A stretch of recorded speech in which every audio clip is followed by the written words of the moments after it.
So this year you started out as the assistant coach, and then Coach Geiger resigned, and now you have stepped in to take the head coach role. How are you adjusting from assistant to head coach?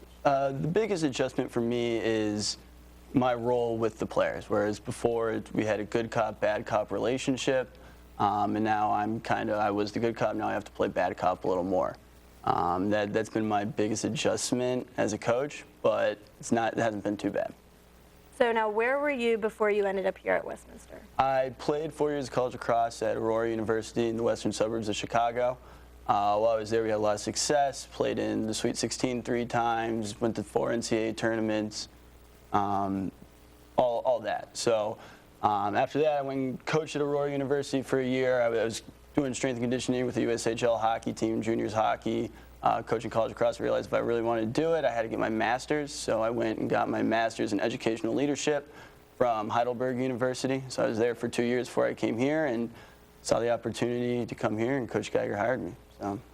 So now, with the team this season, what are your goals personally as head coach? My biggest goals for the team are to teach them positive relationships. I think one of the biggest things that our program really needs to grow at is being more positive, keeping our head up, having the right attitude, the right message with body language.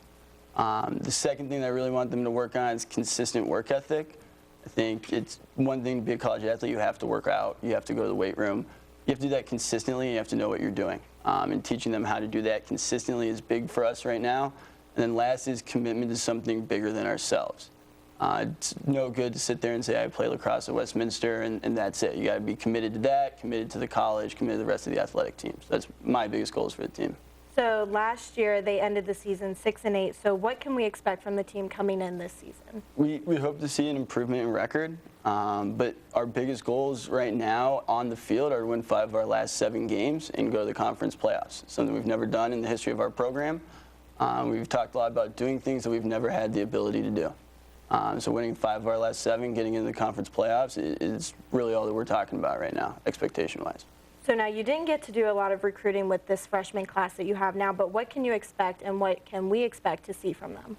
We have 2 really solid freshmen in this class, attackman Joey Rosa from New Jersey and long-stick midfielder Mike Roman from Philadelphia. I think they're going to help us out a lot right away. We have a few other freshmen that are right there, tween guys, about to play, may not play, but we'll see what we get from them.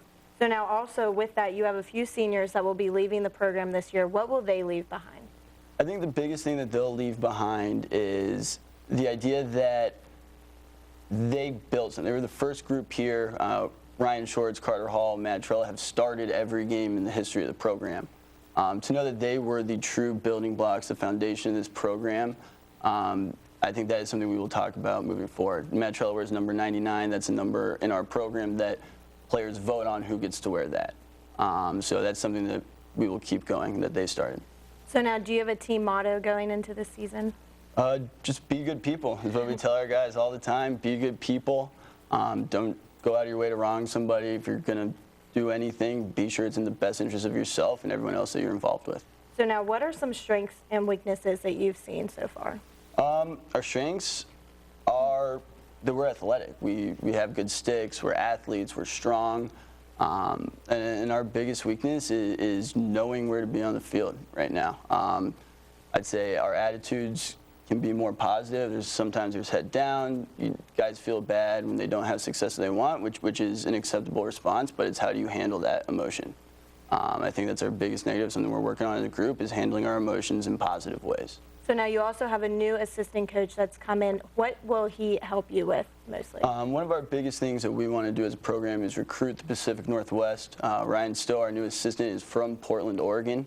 And the reason we want to go up there is if you want to play college lacrosse, you're from the Pacific Northwest, you got to get on a plane to play. So we're really getting up there. We have 2 guys committed right now from the Portland, Washington area. And we're excited with that. And that's going to be one of the biggest things he can help us with is offense and recruiting. So now, what did you and the team do this offseason to prepare for this coming season?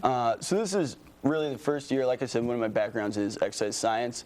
The first year that we've been on a college lifting program. We lifted 4 days a week in the offseason, Monday, Tuesday, Thursday, Friday. We're really running a lot. We're in a lot better shape than we have been.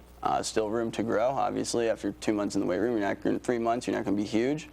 But that's the biggest thing that we did in our offseason was we had a real strength and conditioning program, and our guys will see the benefits of that.